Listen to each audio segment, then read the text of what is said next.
DD किसान, बदलते भारत की शान। मौसम खबर के प्रायोजक हैं आईएल के ट्रैक्टर ब्रांड का शिनवा, जो देता है सुंडी, थ्रिप्स और जेसीड से सुरक्षा की गारंटी।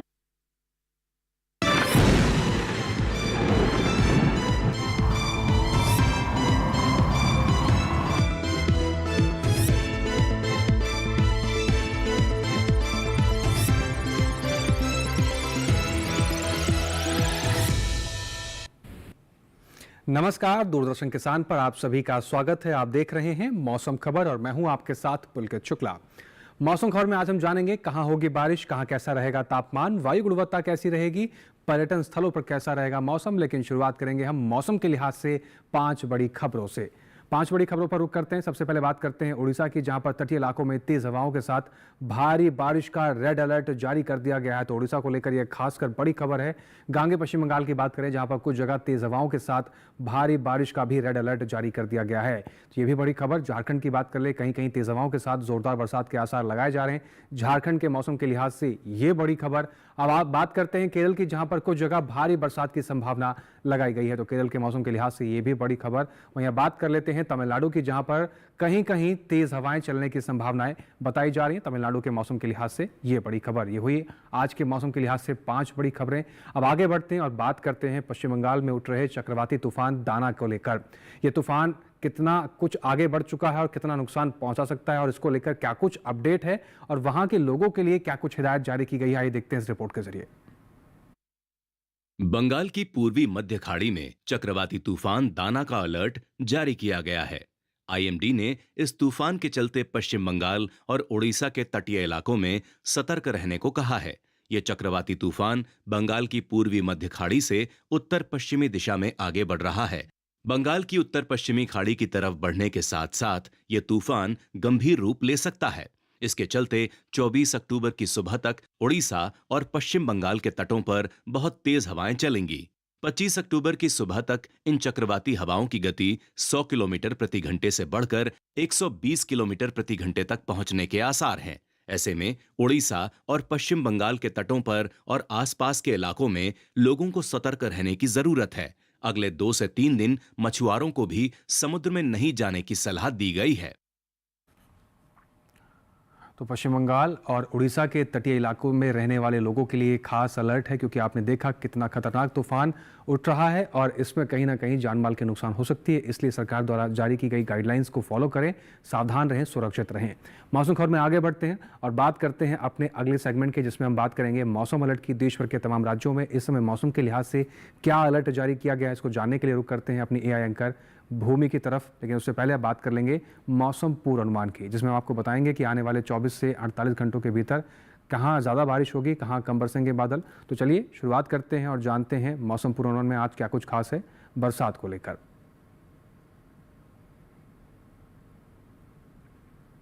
तो मौसम पूर्वानुमान की शुरुआत करेंगे और आपको बताएंगे कि देश भर के तमाम राज्यों में, जैसे हमने आपको बताया कि बरसात को लेकर क्या कुछ अपडेट रहेगा। और बात करें तमाम राज्यों में जिसमें बरसात को लेकर, तेज हवाओं के चलने को लेकर अलर्ट है। लेकिन फिलहाल यहाँ बरसात की अगर हम बात करें तो लद्दाख ले, जम्मू कश्मीर, श्रीनगर, गिलगित की बात करें, जहाँ पर कहीं कहीं बारिश को लेकर संभावना जारी की गई है।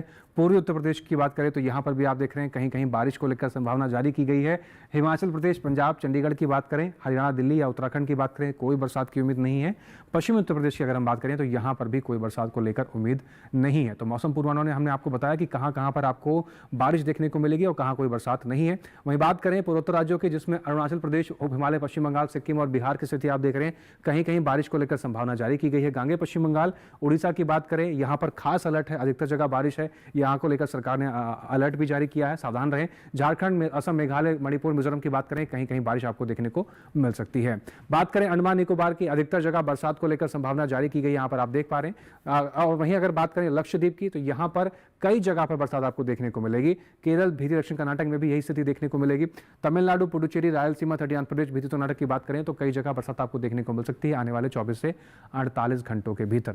वहीं अब बात करते हैं छत्तीसगढ़ की, तो यहाँ पर आप देख रहे हैं कहीं कहीं बारिश को लेकर संभावना जारी की गई आने वाले 24 से 48 घंटों के लिहाज से। वहीं पूर्वी मध्य प्रदेश, पश्चिमी मध्य प्रदेश, विदर्भ, मराठवाड़ा, मध्य महाराष्ट्र, गुजरात, सौराष्ट्र, कच्छ और पश्चिमी राजस्थान, पूर्वी राजस्थान की बात करें तो इन तमाम राज्यों के अंदर बरसात को लेकर फिलहाल कोई अपडेट जारी नहीं किया गया है। बात बात करते हैं मौसम की चाल की पिछले 24 घंटे के लिहाज से कहाँ कहाँ बारिश दर्ज की गई है। तो आप देख रहे हैं लद्दाख, लेह, जम्मू कश्मीर, श्रीनगर में कई जगहों पर बरसात दर्ज की गई है पिछले 24 घंटे के लिहाज से। हिमाचल प्रदेश, उत्तराखंड की बात करें, यहाँ पर भी बरसात दर्ज की गई है। साथ ही पूर्वी राजस्थान की अगर हम बात करते हैं तो यहाँ पर भी कुछ इलाकों के अंदर पिछले 24 घंटे के लिहाज से कुछ इक्का जगहों पर बरसात दर्ज की गई है। यानी पिछले 24 घंटे में इन तमाम राज्यों के अंदर कहाँ कहाँ बरसात दर्ज की गई, मौसम की चाल में हमने आपको बताया है। आगे बढ़ते हैं, पूर्वोत्तर राज्यों का रुख करें, जिसमें अरुणाचल प्रदेश का हाल, असम, मेघालय, नागालैंड, मणिपुर, मिजोरम, त्रिपुरा, यानी इन तमाम राज्यों की स्थिति की बात करें तो लगभग कई हिस्सों के अंदर पिछले 24 घंटे के लिहाज से यहाँ पर बरसात दर्ज की गई है। वहीं गांगे, पश्चिम बंगाल की बात करें तो यहाँ पर भी पिछले 24 घंटे के लिहाज से कई इलाकों के अंदर बरसात दर्ज की गई है। बात करें दक्षिण भारत की तो तटीय आंध्र प्रदेश, तमिलनाडु, पुडुचेरी के अंदर कई जगहों पर बरसात दर्ज की गई है पिछले 24 घंटे के लिहाज से। वहीं बात करें भीतरी उत्तर कर्नाटक, भीतरी दक्षिण कर्नाटक, केरल, लक्षद्वीप और तटीय कर्नाटक की स्थिति की आप देख रहे हैं तो यहाँ पर भी पिछले 24 घंटे के लिहाज से कई जगहों पर बरसात दर्ज की गई है, यानी पिछले 24 घंटे में यहाँ पर बरसात देखने को मिली। वहीं बात करें पश्चिमी मध्य प्रदेश, विदर्भ, मराठवाड़ा की तो यहाँ पर भी आप देख रहे हैं कई जगहों पर बरसात दर्ज की गई है पिछले 24 घंटे के लिहाज से। वहीं बात करें कोंकण, गोवा, दमन और दीव, गुजरात की तो यहाँ पर, और मध्य महाराष्ट्र की अगर हम बात करें खासकर, तो यहाँ पर भी पिछले 24 घंटे के लिहाज से कई जगहों पर बरसात दर्ज की गई है, यानी पिछले 24 घंटे के लिहाज से इन तमाम क्षेत्रों के अंदर बरसात दर्ज की गई है। इसके साथ ही मौसम से जुड़ी और कई अहम जानकारियां हैं जो आपसे साझा करेंगे, लेकिन उससे पहले यहाँ वक्त हो गया एक छोटे से ब्रेक का। आप बने रहें और देखते रहें मौसम खबर।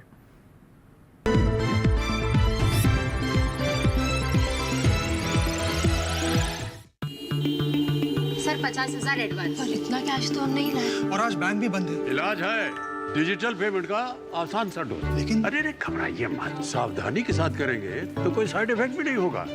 फोन लाइए मुझे, यहाँ फोन लगाइए। डिजिटल पेमेंट से लेन देन हो सकता है आसान, सुरक्षित और तेज। मैंने तो इन्हें डिजिटल पेमेंट सिखा दिया है, आपने? क्योंकि आरबीआई कहना है कि डिजिटल पेमेंट अपनाओ, औरों को भी सिखाओ। ये तुम्हारा खेत नहीं, खेल का मैदान है। अकेले क्या कर लोगे? अकेले नहीं, मेरे साथ है मेरा यार, जिसके सामने हुई अड़ियल मंडूसी की भी हार तुम्हारी तरह। आईआईएल के ट्रैक्टर ब्रांड का मिलियन, गेहूं का पहरेदार, अड़ियल मंडूसी की हार।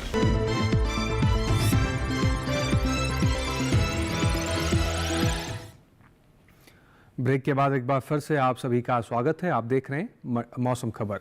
मौसम खबर में आगे बढ़ते हैं और बात करेंगे अब देश भर के तमाम राज्यों में तापमान की स्थिति कैसी रही, कहां पर अधिकतम तापमान कैसा दर्ज किया गया है और कहां पर न्यूनतम तापमान की क्या स्थिति रही है, इसकी जानकारी लेंगे। तो चलिए शुरुआत करते हैं और जानते हैं देश के तापमान का हाल। सबसे पहले बात करेंगे अधिकतम तापमान के, जिसमें लद्दाख, लेह, जम्मू कश्मीर, श्रीनगर, गिलगित की स्थिति की बात करें। अधिकतम तापमान की स्थिति आप देख रहे हैं 3 से 5 डिग्री सेल्सियस सामान्य से ज़्यादा की स्थिति में अधिकतम तापमान इन राज्यों में दर्ज किया गया है। वहीं बात करें हिमाचल प्रदेश, उत्तराखंड और पूर्वी उत्तर प्रदेश की, तो यहाँ पर अधिकतम तापमान की जो स्थिति है 1 से 3 डिग्री सेल्सियस सामान्य से ज़्यादा के तौर पर दर्ज की गई है। इसके साथ ही कुछ और राज्यों की बात कर लें, जिसमें आप बिहार, असम और मेघालय की बात करें, अधिकतम तापमान देख पा रहे हैं 3 से 5 डिग्री सेल्सियस सामान्य से ज़्यादा की स्थिति में यहाँ पर दर्ज किया गया है। पूर्वोत्तर राज्यों की बात करें, अरुणाचल प्रदेश, नागालैंड, मणिपुर, मिजोरम, त्रिपुरा, उप हिमालय, पश्चिम बंगाल, सिक्किम, साथ ही झारखंड की बात कर लें, अधिकतम तापमान की स्थिति यहाँ पर 1 से 3 डिग्री सेल्सियस सामान्य से ज़्यादा की दर्ज की गई, यानी सामान्य से ज़्यादा यहाँ पर अधिकतम तापमान दर्ज किया गया। वहीं अब बात दक्षिण भारत के कुछ राज्यों की करें, जिसमें तेलंगाना, तटीय आंध्र प्रदेश, रायलसीमा, पुडुचेरी, तमिलनाडु और केरल की बात करते हैं। इन तमाम राज्यों की स्थिति को देखें तो अधिकतम तापमान की स्थिति यहाँ पर 1 से 3 डिग्री सेल्सियस सामान्य से ज़्यादा के तौर पर दर्ज की गई।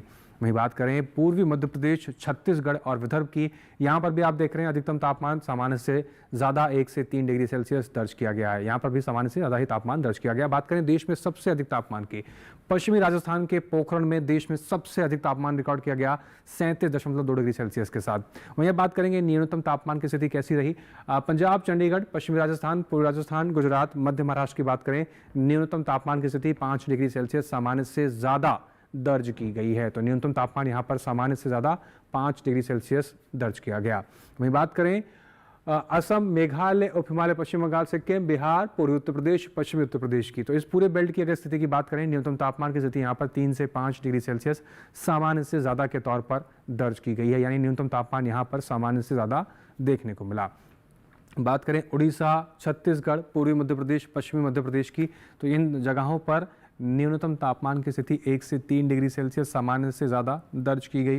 वहीं बात करें सबसे कम तापमान की, पूर्वी मध्य प्रदेश के मंडला में सबसे कम तापमान यानी कि 15.4 डिग्री सेल्सियस के साथ देश में सबसे कम तापमान यहाँ पर रिकॉर्ड किया गया। इसके साथ ही देश के बाकी बचे हुए हिस्सों में तापमान की क्या स्थिति रही, आइए एक बार उस पर भी नजर डाल लेते हैं।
तो जाना हमने देश के अलग अलग राज्यों में तापमान की स्थिति कैसी रही।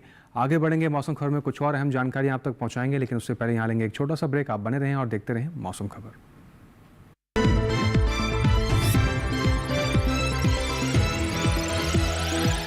सोने की चमक और बढ़ जाती है जब वो खरा हो। अब आप कहेंगे कि ये सोना खरा है, ये मैं कैसे जानती हूँ? मैं क्या जौहरी हूँ? जी नहीं, लेकिन BIS ने इसे बहुत आसान बना दिया है। गोल्ड ज्वेलरी पर 6 अंकों वाले HUID कोड के साथ हॉल मार्किंग मैंडेटरी कर दी है। हॉल मार्क देखकर ही गोल्ड ज्वेलरी खरीदें। और हाँ, हॉलमार्क ज्वेलरी की ऑथेंटिसिटी चेक करने के लिए BIS आपके लिए लाया है BIS केयर ऐप। इसे अपने फोन में डाउनलोड कर लीजिए। जब भी गोल्ड ज्वेलरी खरीदें, BIS केयर ऐप से हॉलमार्क्ड गोल्ड ज्वेलरी की ऑथेंटिसिटी चेक करें। BIS है विश्वास का प्रतीक। BIS, inspiring quality.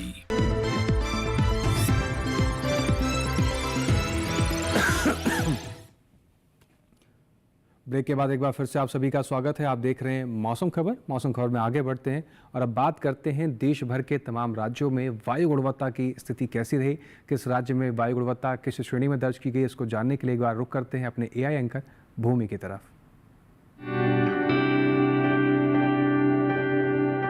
अब बढ़ते हैं आगे और जानते हैं कि देश के अलग अलग राज्यों में वायु की गुणवत्ता कैसी है।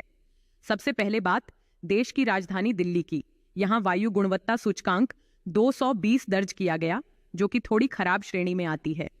पुणे में वायु गुणवत्ता सूचकांक 91 दर्ज हुआ, जो कि अच्छी श्रेणी में है। मुंबई की बात करें तो यहाँ की वायु गुणवत्ता संतोषजनक रही। यहाँ गुणवत्ता सूचकांक 138 दर्ज हुआ। कोलकाता में वायु गुणवत्ता सूचकांक 120 दर्ज किया गया, जो कि संतोषजनक श्रेणी में है। बेंगलुरु में वायु गुणवत्ता सूचकांक 108 दर्ज किया गया, जो संतोषजनक श्रेणी में है। लखनऊ में वायु की गुणवत्ता संतोषजनक रही। यहाँ वायु गुणवत्ता सूचकांक 200 दर्ज हुआ। पटना की बात करें तो यहाँ की वायु गुणवत्ता सूचकांक 152 दर्ज किया गया, जो कि संतोषजनक श्रेणी में है। हैदराबाद में वायु गुणवत्ता सूचकांक 114 दर्ज किया गया, जो कि संतोषजनक श्रेणी में माना जाता है। अहमदाबाद में भी वायु की गुणवत्ता संतोषजनक रही। यहाँ वायु गुणवत्ता सूचकांक 151 दर्ज किया गया। कृपया अपनी सेहत का ध्यान रखें। हम फिर मिलेंगे, तब तक के लिए नमस्कार। धन्यवाद भूमि। आगे बढ़ते हैं मौसम खबर में और बात करेंगे अब अपने अगले सेगमेंट की, जिसमें हम आपको बताते हैं देश भर के तमाम जो प्रमुख पर्यटन स्थल हैं उनकी क्या स्थिति रहने वाली है मौसम के लिहाज से। यानी कि वहाँ पर तापमान की स्थिति कैसी रहेगी और मौसम आने वाले 4 दिनों में कैसा रहेगा, इसके बारे में आपको जानकारी देंगे पर्यटन पूर्वानुमान के जरिए। शुरुआत लद्दाख के लेह से करते हैं। गुरुवार, शुक्रवार, शनिवार, रविवार 4 दिन की स्थिति आप यहाँ पर देख रहे हैं। तेज धूप खिलने के आसार 4 दिनों में बताए जा रहे हैं आने वाले। और अधिकतम तापमान की बात करें तो 13 डिग्री सेल्सियस के आसपास अधिकतम तापमान की स्थिति लेह के अंदर आपको देखने को मिलेगी। न्यूनतम तापमान 1 डिग्री सेल्सियस के आसपास चारों दिन बना रहेगा लेह के अंदर। साथ ही चारों दिन यहाँ पर तेज चमचमाती धूप खिलते हुई नजर आ सकती है। तो लेह जाने वाले सैलानी इस प्रकार से तैयारी कर सकते हैं। हिमाचल प्रदेश के धर्मशाला जाने वाले यात्री किस प्रकार का मौसम देखेंगे। गुरुवार, शुक्रवार, शनिवार, रविवार चारों दिन आपको तेज धूप वहां पर दिखाई पड़ेगी। अधिकतम तापमान की बात करें तो 25 से 26 डिग्री सेल्सियस के आसपास आपको अधिकतम तापमान दिखाई देगा आने वाले 4 दिनों के लिहाज से। न्यूनतम तापमान की बात करें तो 14 डिग्री सेल्सियस के आसपास न्यूनतम तापमान की स्थिति धर्मशाला के अंदर बनी रहने वाली है, लेकिन चारों दिन यहाँ पर भी तेज धूप खिलने के आसार बताए गए हैं। बात करें उत्तराखंड के नैनीताल की, यहाँ पर भी देख रहे हैं आप गुरुवार, शुक्रवार, शनिवार, रविवार चारों दिन यहाँ पर भी तेज धूप खिलने के आसार बताए गए हैं। अधिकतम तापमान 21 से 22 डिग्री सेल्सियस के आसपास आपको देखने को मिलेगा आने वाले 4 दिनों के लिहाज से। न्यूनतम तापमान की बात करें तो 10 से 11 डिग्री सेल्सियस के आसपास न्यूनतम तापमान की स्थिति आपको नैनीताल के अंदर देखने को मिलेगी। साथ ही चारों दिन यहाँ पर भी तेज धूप खिलने के आसार हैं, तो इस प्रकार के मौसम के लिए आप तैयार रह सकते हैं।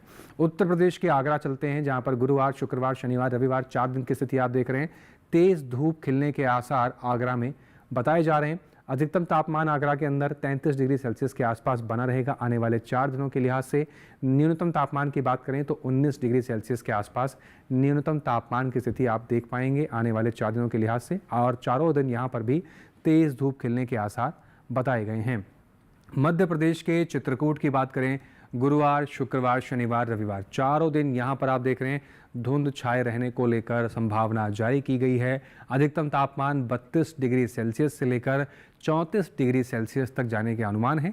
न्यूनतम तापमान 19 से 20 डिग्री सेल्सियस के आसपास का अनुमान लगाया जा रहा है। साथ ही चारों दिन चित्रकूट में भी यहाँ पर आपको धुंध छाई हुई दिखाई पड़ेगी।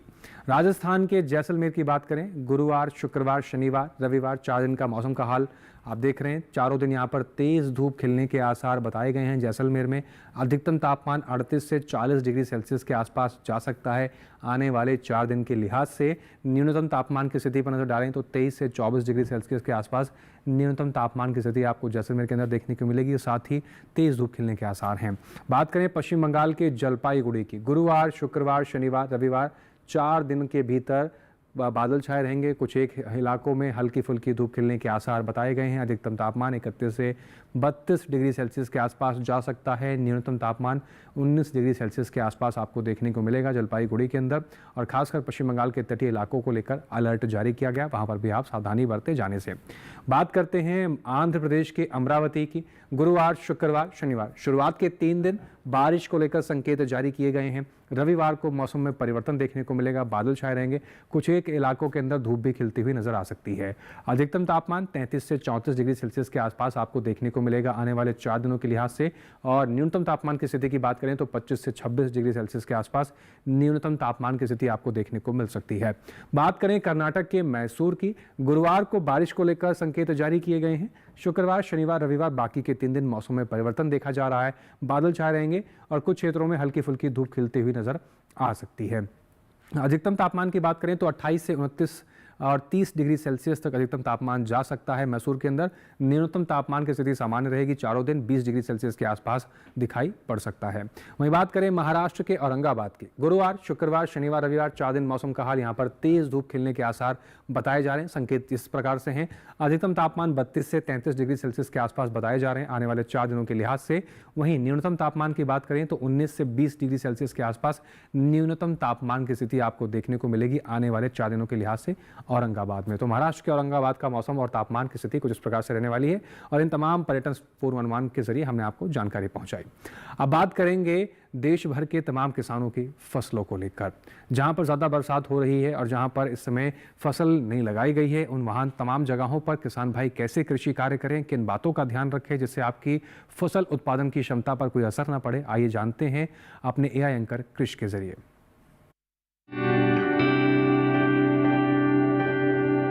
नमस्कार, आप देख रहे हैं डीडी किसान।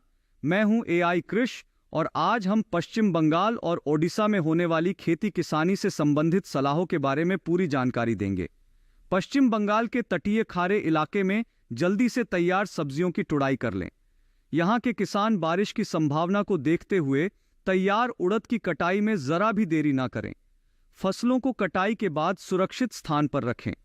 यहाँ के किसानों को सलाह है कि वो धान के खेतों में पर्याप्त जल निकासी की व्यवस्था करें। पान के बागानों में भी पर्याप्त जल निकासी की व्यवस्था जरूरी है। ओडिशा के उत्तर पूर्वी तटीय मैदानों में खड़ी फसलों में पर्याप्त जल निकासी की व्यवस्था करें। सब्जियों और फलों को भी बारिश और तूफान में खराब होने से बचाएं। ओडिशा के पश्चिमी मध्य पठार क्षेत्र में धान, कपास और सब्जियों के खेतों में फालतू पानी जमा न होने दें। ओडिशा के किसानों को सलाह है कि जिन इलाकों में चक्रवाती हवाओं और भारी बारिश की संभावना है, वहां के किसान फिलहाल के लिए कपास की चुनाई और सब्जियों की बुवाई रोक दें। ओडिशा के क्योंझर जिले में तत्काल प्रभाव से 80 से 85% तैयार हो चुकी फसलों की कटाई करें। यहां के किसान ज्वार, मूंग, धान और सब्जियों के खेतों में पर्याप्त जल निकासी की व्यवस्था करें। केले के बागानों में भी फालतू पानी जमा न होने दें। केले के नए पौधों को सहारा देने का काम करें। ओडिशा के मध्य पठार इलाके में तैयार धान की कटाई और सब्जियों की तुड़ाई समय पर कर लें। यहां के किसान मक्का, बाजरा, धान और दलहनी फसलों में पर्याप्त जल निकासी की व्यवस्था करें।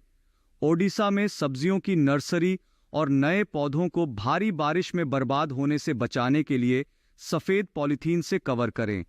बेलदार पौधों को सहारा देने का काम करें। टमाटर के पौधों को भी सहारा दें। ओडिशा के पूर्वी और दक्षिण पूर्वी तटीय इलाकों में 80% पक चुकी धान की कटाई करें। मूंगफली की खुदाई में भी देरी ना करें। फसलों को कटाई और तुड़ाई के बाद सुरक्षित स्थान पर रखें।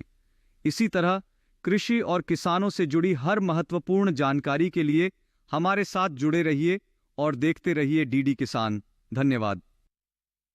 धन्यवाद कृष। और सभी किसान भाइयों से अपील भी है कि कृषि विशेषज्ञों की सलाह पर आधारित जो बातें आपको बताई जाती हैं उसके अनुसार अगर आप कृषि कार्य करेंगे तो अच्छा खासा मुनाफा ले पाएंगे। आगे बढ़ते हैं, बात करते हैं आज की फसल की। आज की फसल में हम बात करेंगे प्राकृतिक गुणों से भरपूर लहसुन के बारे में। लहसुन का प्रयोग कई तरीके से किया जाता है, खासकर मसालों का प्रयोग भी किया जाता है। लेकिन लहसुन की खेती करते समय आपको किन बातों का ध्यान रखना चाहिए जिससे आपको अच्छी गुणवत्ता की लहसुन मिले और अच्छा उत्पादन मिले, आइए देखते हैं इस रिपोर्ट के जरिए। लहसुन वैसे तो पूरे देश में उगाया जाता है। लहसुन रबी फसल में बोई जाने वाली फसल है। इसके लिए ना तो अधिक गर्मी चाहिए और ना ही अधिक सर्दी। दोमट मिट्टी इसके लिए सर्वोत्तम है। उत्तर भारत के मैदानी इलाकों में अक्टूबर और नवंबर में लहसुन की बुआई की जा सकती है। बुआई से पहले खेत को अच्छी तरह जोत कर भुरभुरा कर लें। उन्नत किस्में G1, G41, G50 और G282 हैं। खेत में देसी खाद और फास्फोरस उर्वरक जरूर डालें। बोते समय कतार से कतार की दूरी 15 सेंटीमीटर यानी करीब आधा हाथ और पौधे से पौधे की दूरी 10 सेंटीमीटर यानी चौथाई हाथ से कुछ अधिक और गहराई 2 से 3 सेंटीमीटर होनी चाहिए। क्यारियों की चौड़ाई कम रखें ताकि मेड़ों पर बैठकर निराई गुड़ाई कर सकें और पैरों से फसल को नुकसान ना हो। बुआई के समय खेतों में पर्याप्त नमी जरूरी है। बुआई के तुरंत बाद पहली सिंचाई और फिर 10 से 15 दिन के अंतराल पर सिंचाई करते रहें। फसल पक जाए तो सिंचाई बंद कर दें। खरपतवार से बचने के लिए पहली निराई गुड़ाई 30 दिन बाद और दूसरी 60 दिन बाद करें। साथ ही पेंडामेंथलिन की 3.5 लीटर मात्रा प्रति हेक्टेयर की दर से छिड़कें। लहसुन में थ्रिप्स नामक कीट के हमले का खतरा रहता है। इससे बचाव के लिए मेलाथियन की 1 मिलीलीटर 1 लीटर पानी के हिसाब से मिलाकर प्रभावित हिस्से पर छिड़कें। दवाओं का इस्तेमाल आखिरी विकल्प के रूप में ही करें। तो आपने देखा कि लहसुन की खेती करते समय किन बातों का आपको ध्यान रखना चाहिए। मौसम खबर में दिखाई गई सभी जानकारियों को आप दोबारा से डीडी किसान की यूट्यूब चैनल पर भी देख सकते हैं। टेलीविजन स्क्रीन पर दिखाए जा रहे QR कोड को स्कैन कीजिए और सीधा आप डीडी किसान के यूट्यूब चैनल पर पहुंच जाएंगे और मौसम खबर में दिखाई गई सभी जानकारी को कहीं भी किसी भी वक्त बैठकर आप दोबारा से भी दोहरा पाके और दोबारा से देख सकते हैं। उम्मीद करते हैं कि दिखाई गई सभी जानकारियों से किसान भाइयों को लाभ हो रहा होगा। आज के लिए बस इतना ही। फिर से हाजिर होंगे मौसम से जुड़ी तमाम नई जानकारियां लेकर। तब तक के लिए आप बने रहें डीडी किसान के साथ और हमें दीजिए इजाज़त। नमस्कार।